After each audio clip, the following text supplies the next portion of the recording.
नमस्कार, स्वागतम। आज हम शक्ति चालन की चर्चा करेंगे। एक ऐसा विषय जिससे हम थोड़ा बहुत परिचित होते हुए भी इसको अपने प्रयोग में उतना नहीं ले पाते हैं और जीवन को एक सामान्य रूप में जीते चले जाते हैं। शक्ति चालन क्या है, आज इसका परिचय मात्र देंगे और आप कहेंगे तो इस विषय पर संपूर्ण श्रृंखला बना देंगे।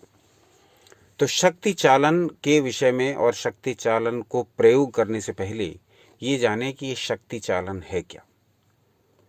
ये कोई ऐसा गूढ़ विषय नहीं कि जिसको आप किसी गुरु से सीखेंगे अथवा इसे परंपरा से प्राप्त करा होगा आपने, अथवा आप किसी से शक्तिपात करवा करके इस विद्या को सीखेंगे। ये वो विद्या है जो आपको जीवन के उतार चढ़ावों में अपने दैनंदिन जीवन को जीते हुए स्वयं खोजनी है, स्वयं प्राप्त करनी है और स्वयं इसका प्रयोग करना है। ये वो विद्या है शक्ति चालन, जिसको लिया है हमने अलग अलग तंत्र ग्रंथों से और प्रयास किया है कि सम्मिलित रूप में आपके समक्ष प्रस्तुत करें। तो शक्ति चालन के प्रयोगों को करने से पहले ये जानना आवश्यक है कि ये शक्ति चालन क्या है। शक्ति हम सबके भीतर है, वो शक्ति जिससे हम सांस ले रहे हैं, जिससे हम भोजन कर रहे हैं, जिससे हम अपने जीवन के प्रत्येक कार्य को कर रहे हैं। ये शक्ति बाहर आई और हमारा शरीर निष्प्राण, आप इसे कोई भी नाम दीजिए, आप इसे प्राण शक्ति कहिए, आप इसे संकल्प शक्ति कहिए, आप इसे आत्म शक्ति कहिए, आप इसे ईश्वर की शक्ति कहिए, नाम कोई भी दीजिए, लेकिन शक्ति के बिना ये जीवन एक क्षण भी नहीं चल सकता। तो उस शक्ति को अपने शरीर में, अपने मन में, अपने प्राणों में किस प्रकार से चलाना है, शक्ति चालन का यही उद्देश्य है, शक्ति चालन का यही विषय है। तो शक्ति चालन को ठीक से थोड़ा समझ लेते हैं, उसके पश्चात शक्ति चालन के प्रयोगों की चर्चा करेंगे और शास्त्र सम्मत वाक्यों के प्रकाश में उसको देखेंगे। तो शक्ति चालन को समझते हैं बहुत साधारण शब्दों में, जहां हम सबसे पहले शक्ति चालन को सामान्य अर्थों में लेते हैं कि हम दैनिक जीवन में शक्ति चालन क्या समझते हैं या कैसे होता है। तो सामान्य अर्थों में हम देखें तो शक्ति चालन हम दो प्रकार से अपने सामान्य जीवन में पाते हैं। पहला कि विपरीत परिस्थितियों में भी जो लोग अपने लक्ष्य से डिगते नहीं, अपने संकल्पों को पूरा कर लेते हैं और जो उन्होंने सोचा है उसको प्राप्त कर लेते हैं, अपने जीवन में सब प्रकार से उन्नति करते हैं, वो लोग शक्ति चालन इस प्रकार से कर रहे हैं कि वो अपनी समस्त शक्तियों को समस्त विपरीत परिस्थितियों के बाद भी रुकने नहीं दे रहे हैं, बल्कि उसको उसी दिशा में लगा रहे हैं जिसमें उन्हें जाना है आगे। तो ऐसे व्यक्ति जो शक्ति चालन का सही प्रयोग कर रहे हैं, वो विपरीत परिस्थितियों के बाद भी अपने जीवन में उन्नति कर जाते हैं। ये हम सामान्य जीवन में भी देखते हैं। अब शक्ति चालन का दूसरा रूप लेंगे। ये तो शक्ति चालन का ऊर्ध्व रूप हुआ, जहां आप शक्ति को ऊपर की ओर ले जा रहे हैं और उन्नति कर रहे हैं। लेकिन यही शक्ति चालन यदि गलत तरीके से हम कर दें और ये निम्नतर स्तर की ओर हम इसे कर दें तो क्या हो जाएगा। शक्ति की ऊर्ध्व गति पर ध्यान न दे करके, यानी ऊपर की गति पर ध्यान न दे करके या जानबूझ करके उस गति की उपेक्षा यदि हम करते हैं, तो हम निम्न स्तर के कार्यों, निम्न स्तर के विचारों और ऐसे ही व्यक्तियों के संपर्क में आ जाते हैं। हमारी प्रवृत्तियां भी वैसी ही हो जाती हैं। हम नशे में, हम दुर्व्यसन में, हम जुआ में, हम अश्लीलता में, हम हर उस कर्म में पड़ जाते हैं जो हमें नीचे गिराने वाला है, जो हमें पतन की ओर ले जाने वाला है। तो शक्ति चालन को सामान्य अर्थ में हमने समझने की चेष्टा की कि इस दैनिक जीवन में भी हम देखते हैं कि जो व्यक्ति अपनी शक्ति का उपयोग अपने भले के लिए करते हैं वो तो जीवन में उन्नति कर जाते हैं, और जो व्यक्ति अपनी शक्ति का उपयोग निम्नतर कार्यों में करते हैं वो जीवन भर वैसे ही बने रहते हैं। तो यहाँ न तो तंत्र की गूढ़ चर्चा आई, न तो यहाँ ऐसी विशिष्ट विधियाँ आई जो हमें करनी है।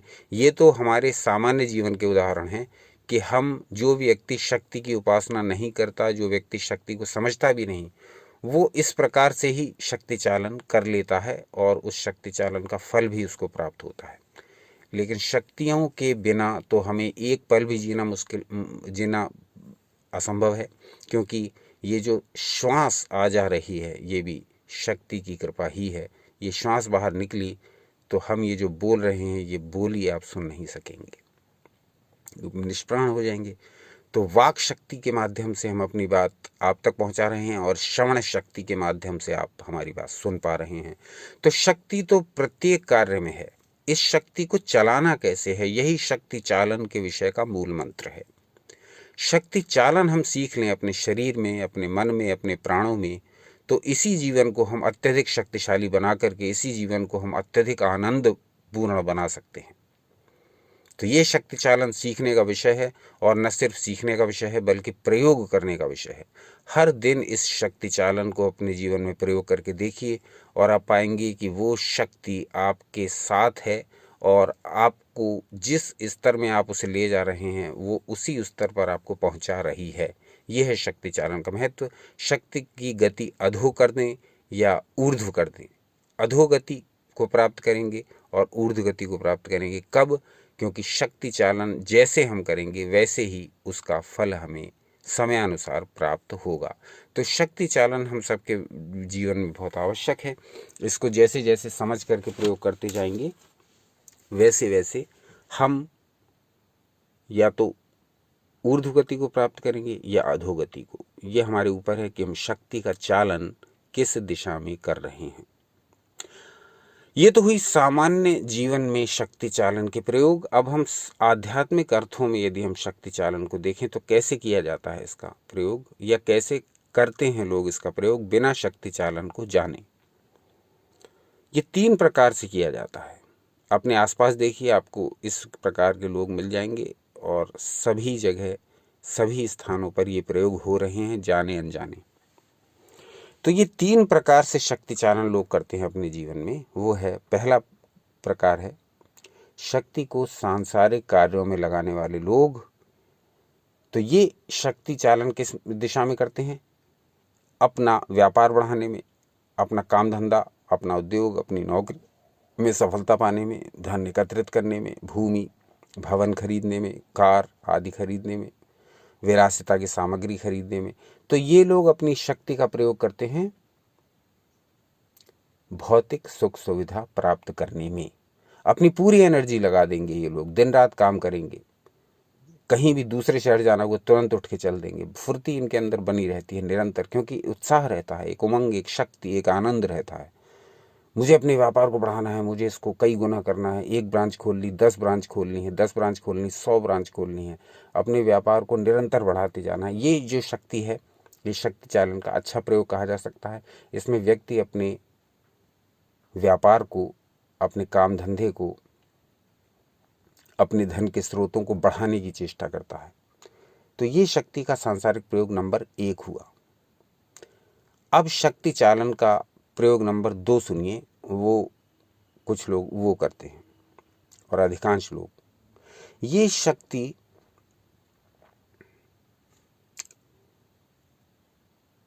का निम्न स्तर पर प्रयोग करके अपने धन का दुरुपयोग करके अपने को कर्ज में, अपने को अनेक संकटों में फंसा लेते हैं।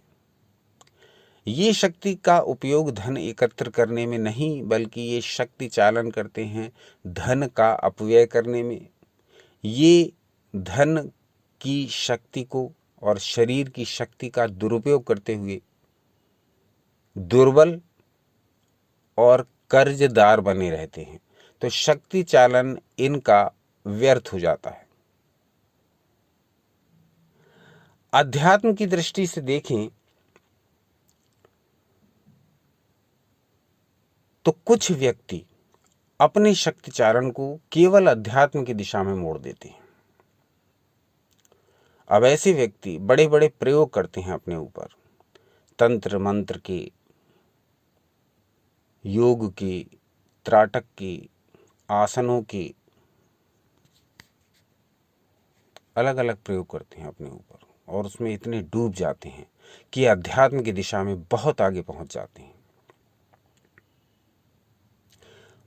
परंतु ये भौतिक जीवन से मोह भंग अपना कर लेते हैं। ये शक्ति चालन कर देते हैं अध्यात्म की ओर, परंतु मोह भंग कर लेते हैं अपना इस संसार से। तो इनकी इच्छा होती है कि हम एकांत में रहें, किसी से मिलें जुलें नहीं, कोई हमसे बात ना करे, क्योंकि हर समय डूबे रहना चाहते हैं उस परमानंद में जो उन्होंने प्राप्त कर लिया है अपनी साधना से। तो इनकी इच्छा होती है कि ये केवल उसी अपने इष्ट की भक्ति में ही दिन रात लीन रहें और इन्हें किसी भी संसार की घटना से कोई ज़्यादा मतलब नहीं रहता है। तो ये अपनी शक्ति को पूरी तरह से ऊर्ध्व की दिशा में लगा चुके, अब ये नीचे की ओर अधो की ओर या मध्य की ओर बिल्कुल जाना नहीं चाहते, क्योंकि ये पूरी तरह से अपने इष्ट में लीन हो चुके हैं। तो ये दूसरे प्रकार की इनकी गति हो गई शक्ति चालन की, अध्यात्म के क्षेत्र में। अब तीसरे प्रकार के लोग कौन हुए जो कैसे शक्ति चालन करते हैं? वो लोग ये हैं कि जो भौतिक सुखों का भी रसास्वादन करते रहते हैं और अध्यात्म की ओर भी अग्रसर बने रहते हैं। तो ये अपनी शक्ति को डिवाइड करते हैं दो पार्ट्स में। भौतिक सुख सुविधाओं के लिए भी ये प्रयत्नशील रहते हैं, ये धन संपत्ति एकत्रित करने के लिए भी दिन रात लगे रहते हैं, लेकिन ये भी सोच लेते हैं कि यही सब कुछ नहीं है और अध्यात्म से अपना जुड़ाव तोड़ते नहीं हैं, उसमें भी सक्रिय बने रहते हैं। तो ये तीसरे प्रकार की शक्ति चालन हुई। अब इसको थोड़ा समराइज कर लें तो ये बात स्पष्ट हो जाएगी, फिर उन विधियों की चर्चा करेंगे जो शक्ति चालन के लिए हमें करनी है। शक्ति चालन हमने देखा सामान्य अर्थ में मूलतः दो प्रकार का है। एक तो अपने उद्देश्य की ओर बढ़ते रहना और इस जीवन में उन्नति करना, ये शक्ति का ऊर्ध्व चालन है सामान्य सांसारिक जीवन में। शक्ति का अधो चालन क्या हुआ, निम्न स्तर का चालन क्या हुआ कि आप अश्लीलता, आप नशा जुआ, आप दुर्व्यसनों में इतना डूब गए कि आप अपनी शक्ति की अधोगति कर ली, उसको नीचे की ओर चला दिया। तो ये शक्ति चालन सामान्य सांसारिक अर्थों में हुआ जो दैनिक जीवन में हम देखने में आता है। आध्यात्मिक शक्ति चालन क्या हुआ? तीन प्रकार का, कि जिसमें कुछ व्यक्ति अपनी शक्ति को सांसारिक कार्यों में झोंक देते हैं और बहुत ही प्रभावशाली यशस्वी बन जाते हैं, धनवान बन जाते हैं, ऐश्वर्यवान बन जाते हैं। दूसरे प्रकार के व्यक्ति वो हुए जो इन सब को छोड़ करके, सांसारिक मोह माया को छोड़ करके अपनी शक्ति चालन कहाँ लगा देते हैं? आध्यात्मिक यात्रा की ओर सारी शक्ति झोंक देते हैं। तो वो संसार से संबंध ना रखते हुए वो केवल अपने इष्ट में इतने डूब जाते हैं कि वो अपना शक्ति चालन ऊपर की ओर कर देते हैं पूर्णतः। तीसरे प्रकार का शक्ति चालन वो लोग करते हैं जो आध्यात्मिक अर्थों में, कि जो भौतिक सुखों को भोगते हुए भी आध्यात्मिक वृत्तियों की, आध्यात्मिक भाव की उपेक्षा नहीं करते हैं और दोनों प्रकार के भावों से जुड़े रहते हैं, दोनों प्रकार की भूमियों से जुड़े रहते हैं। वो सांसारिक प्रगति भी करते हैं और वो आध्यात्मिक प्रगति भी करते हैं। तो शक्ति चालन एक ऐसा विषय है जिसको दैनंदिन जीवन में हम देखते ही रहते हैं। कौन व्यक्ति अपनी शक्तियों का, किस शक्ति का किस प्रकार से प्रयोग कर रहा है, ये हमारे डेली देखने में आता है। आप और हम यदि दृष्टि डालें अपने घर पर, अपने परिवार पर, अपने रिश्तेदारों पर, अपने पड़ोस पर, अपने नगर पर, अपने प्रदेश पर, अपने देश पर और पूरे विश्व पर, तो पाएंगे कि हर व्यक्ति अपनी अपनी स्तर से, हर व्यक्ति अपनी अपनी क्षमता से शक्ति चालन कर रहा है, बिना शक्ति को जाने, बिना तंत्र को जाने। कोई व्यक्ति अपनी शक्ति किसी में लगा दे रहा है, कोई व्यक्ति अपनी शक्ति किसी में लगा दे रहा है, लेकिन कर हर व्यक्ति शक्ति चालन ही रहा है। भले ही उसने शक्ति की ना कभी उपासना की हो, ना कभी तंत्र ग्रंथ पढ़े हो, ना कभी शक्ति का नाम लिया हो, ना कभी वो शक्ति के स्थलों में गया हो, ना कभी वो शक्ति मंत्रों का जाप करता हो, ना कभी वो शक्ति के दर्शन कर चुका हो, लेकिन हर व्यक्ति शक्ति चालन कर रहा है, जाने अनजाने। हर व्यक्ति अपनी शक्ति को किसी न किसी दिशा में लगा रहा है या लगा रही है, जाने अनजाने। इसे कहते हैं शक्ति चालन। और इसके विषय में तंत्र गूढ़ अर्थों में, रहस्यमय अर्थों में अलग अलग प्रकार से अपनी बातें कहते हैं। एक एक बातों को ला करके हम आपके समक्ष रखेंगे और यदि आपका उत्साह हुआ, यदि आपके कमेंट्स इस दिशा में जिज्ञासात्मक हुए, तब फिर इस विषय में पूरी श्रृंखला बनाएंगे। शक्ति चालन कैसे करें सामान्य जीवन में, इसका क्या उपयोग हो सकता है, हम कर सकते हैं। आज हम 2 श्लोकों के माध्यम से अपनी बात आपके समक्ष रखेंगे, फिर आपके कमेंट्स की प्रतीक्षा करेंगे। अब आपकी स्क्रीन पर एक श्लोक 2 श्लोक प्रदर्शित हो रहे हैं। इनका मूल सोर्स पता नहीं लग पाया है, ये आप देखिए पहले, उसके पश्चात इसका अर्थ डिस्कस कर लेंगे और उसके पश्चात दूसरा श्लोक लेंगे। कहा गया है, इड़ायाम यमुना देवी पिंगलायाम सरस्वती सुषुम्नायां वसेत् गंगा तासां योगस्त्रिधा भवेत् संगता ध्वजमूले च विमुक्ता भ्रुवि योगतः त्रिवेणी योगः सा प्रोक्तस्तत्र स्नानं महाफलम। स्पष्ट बात कही गई है कि इड़ा यमुना देवी हैं। इड़ा यानी चंद्र नाड़ी यमुना देवी हैं, और पिंगला यानी सूर्य नाड़ी सरस्वती हैं, तथा सुषुम्ना में गंगा का निवास है। इससे त्रिमुखी ग्रंथि बनती है, और ये तीनों कहाँ स्थित रहती हैं? हमारे लिंग मूल में, जिसे ध्वज कहा गया है, यहाँ ध्वज मूले। यहाँ ये मिल जाती हैं, संयुक्त हैं, यहाँ ये जुड़ी हुई हैं। यहाँ से ये भ्रूमध्य में पहुँचती हैं, यानी आज्ञा चक्र वाले स्थान पर, और वहाँ ये अलग अलग हो जाती हैं। अतः इसको बताया गया कि त्रिवेणी योग कहते हैं। यहाँ स्नान करने से महाफल प्राप्त होता है। स्नान करने का अर्थ यही है कि यहाँ अभ्यास करा जाएगा ध्यान का। प्राणायाम करने वाले हों, स्वर योगी हों, या तंत्र योग का अभ्यास करने वाले हों, या ध्यान का अभ्यास करने वाले हों, या त्राटक का अभ्यास करने वाले हों, सभी के लिए ये श्लोक बड़ा महत्वपूर्ण है, क्योंकि इसमें स्पष्ट कहा गया है कि ये तीनों का संगम, ये तीनों का जुड़ाव कहाँ कहाँ हो रहा है। तो एक एक बात जान करके हम यदि अपने अभ्यासों को करते जाएंगे तो हमारे अभ्यास मैकेनिकल ना हो करके हमारे अभ्यास महासंतुष्टिकारक, महाफलकारक होंगे। अभी तक हम प्राणायाम इस प्रकार से करते आ रहे हैं, ऐसे बैठ जाइए, ऐसे सांस भरिए, ऐसे सांस छोड़िए, ऐसे सांस भरिए, ऐसे सांस छोड़िए, ऐसे सांस रोकिए, यहीं तक सीमित हो गए हैं। योग सिखाते समय यहीं तक सीमित हो गए हैं। ये नहीं बता पा रहे हैं कि नाड़ियों का स्थान कहाँ है, बाईं और दाईं नाड़ियां किस प्रकार से कार्य कर रही हैं, क्या महत्व है श्वासों का। ये सारी बातें डिस्कस किए बिना केवल ब्रीदिंग एक्सरसाइज बना करके रख दिया गया है प्राणायाम को। ये सांस लीजिए, इतनी डीप ब्रीदिंग करिए, ये इतनी देर रोक लीजिए, बस उसका बेसिस क्या है, उसका मूल क्या है, ये जानने का प्रयास नहीं करते हैं और सीधे ब्रीदिंग एक्सरसाइज की तरह सांस लेने और छोड़ने पर लगे रहते हैं। लेकिन तंत्र ग्रंथों में, योग ग्रंथों में, सनातन ग्रंथों में एक एक बात को डीपली डिस्क्राइब किया गया है और आपको बताया गया है कि आप जो कर रहे हैं क्यों कर रहे हैं और उसका क्या फल आपको मिलेगा। ये सारी बातें समझ करके यदि हम प्राणायाम करें, ध्यान करें, त्राटक करें, योग का कोई भी अभ्यास करें, अध्यात्म का कोई भी अभ्यास करें, कई गुना उसका फल बढ़ जाएगा। ये जीवन पूरा प्रयोग करने के लिए ही है। प्रयोग तो करते ही रहिए, जो भी अभ्यास हैं वो तो करते ही रहिए। उसके साथ जो शास्त्रीय बातें हैं उनको सीख करके अपने प्रयोग में सम्मिलित करेंगे तो और अधिक आनंद आएगा और अधिक फलप्रद हो जाएंगे आपके अभ्यास। अब दूसरा श्लोक को लेंगे जो आपकी स्क्रीन पर प्रदर्शित हो रहा है, इसको ध्यान से देखिए। इसके पश्चात हम अपनी बातों को विराम देने का प्रयास करेंगे, मूल बातों को आपके समक्ष रख करके जो जुड़ी हुई हैं शक्ति चालन से। तो यामल तंत्र से ये श्लोक लिया गया है। यामल तंत्र से क्या कहा गया देखते हैं। इड़ा च पिंगला चैव तस्य वामे च दक्षिणे ऋज्विभूते ऋषिरेते च वाम दक्षिण भेदतः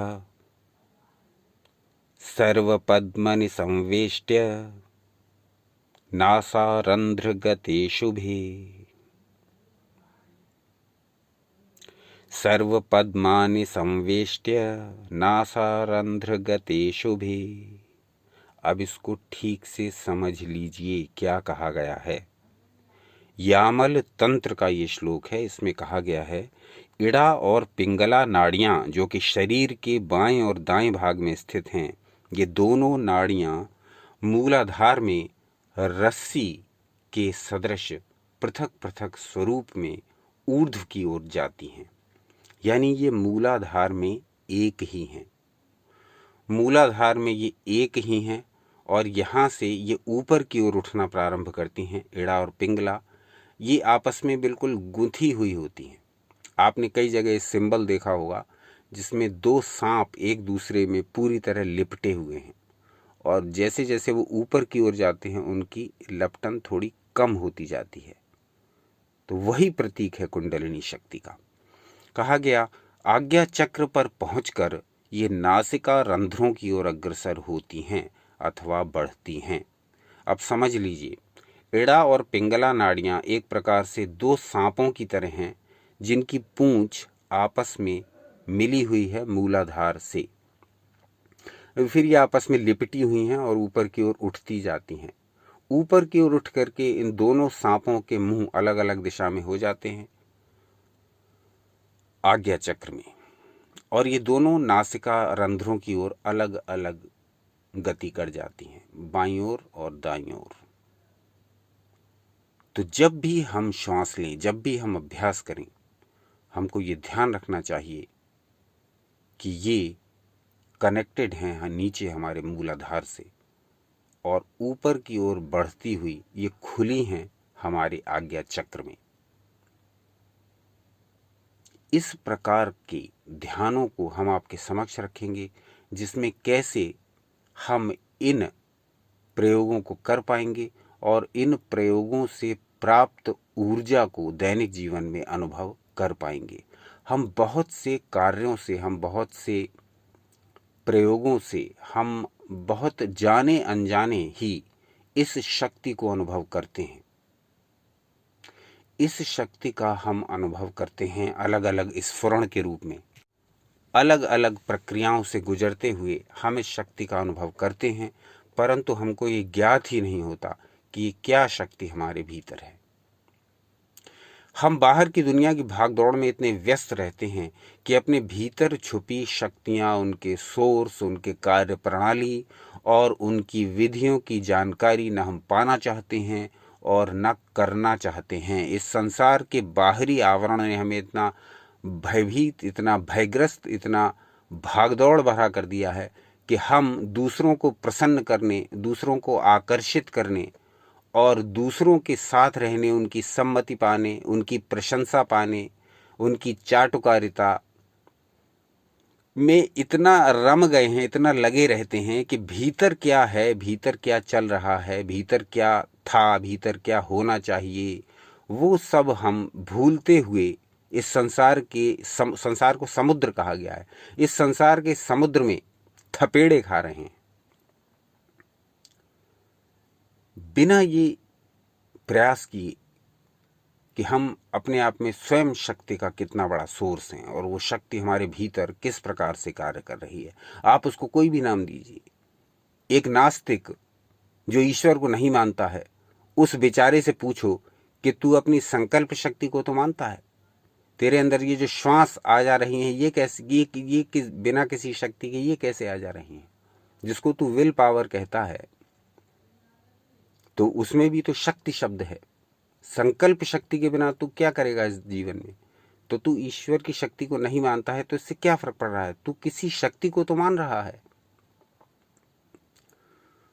पाचन शक्ति को नहीं मानेगा तो जो भोजन तू कर रहा है वो भोजन पचेगा कैसे? कहने का अर्थ ये है कि शक्ति के बिना चाहे आस्तिक हो चाहे नास्तिक हो, किसी का कार्य क्षण भर भी नहीं चलने वाला। इस शक्ति को अपने भीतर कैसे अनुभव करना है, यही बात मुख्य है।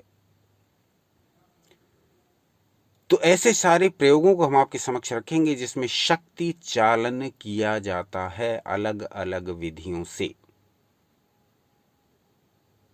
पहले कमेंट्स करिए, उसके पश्चात निर्णय होगा उन्हीं पर आधारित। अपना अमूल्य समय देने के लिए हार्दिक धन्यवाद। सनातन शास्त्रों से जुड़े रहें, सदा आनंदित, उत्साहित एवं शक्तिशाली रहें। जिस शक्ति के बिना हमारा कोई भी कार्य नहीं हो सकता, उसे हम माने या न माने, इससे उस शक्ति पर कोई प्रभाव नहीं पड़ने वाला।